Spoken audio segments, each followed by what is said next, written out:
পুনের সেই ল্যাব যেটি লাখো প্রাণ বাঁচিয়েছিল, সিরাম ইনস্টিটিউট এক অনামিকা বীরগাথা। 2020 সালে বিশ্ব থমকে গিয়েছিল, আতঙ্ক ছড়িয়েছিল আগুনের মতো। কিন্তু সেই সময় ভারতের পুনে শহরের এক ল্যাবে জন্ম নিচ্ছিল লাখো প্রাণ বাঁচানোর অস্ত্র।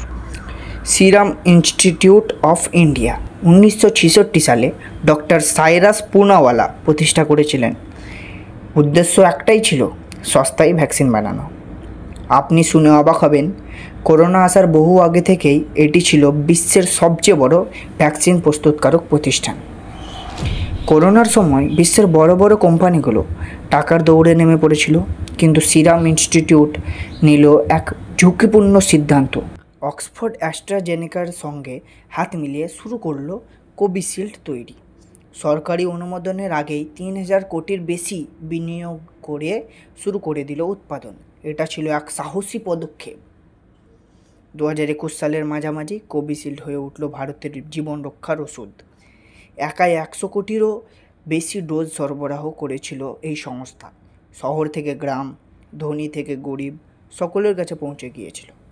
এমনকি ভারত পরিণত হয়েছিল বিশ্বের অন্যতম ভ্যাকসিন সরবরাহকারী দেশে। এই কাহিনীর পিছনে ছিল হাজার নাম না জানা মানুষ, বিজ্ঞানী, কর্মচারী, নার্স, ড্রাইভার। তারা কাজ করছিল দিন রাত শুধু একটা কারণে, মানবতার জন্য। যখন দুনিয়া লাভ খুঁজছিল, তখন তারা খুঁজছিল দায়িত্ব।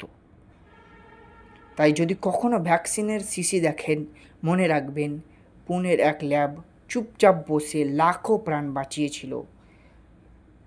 এবং এইরকমই আরও ইন্টারেস্টিং ফ্যাক্ট, কাহিনী জানতে গেলে তথ্যশ্রীকে সাবস্ক্রাইব করুন এবং পাশের বেল আইকনটা প্রেস করুন।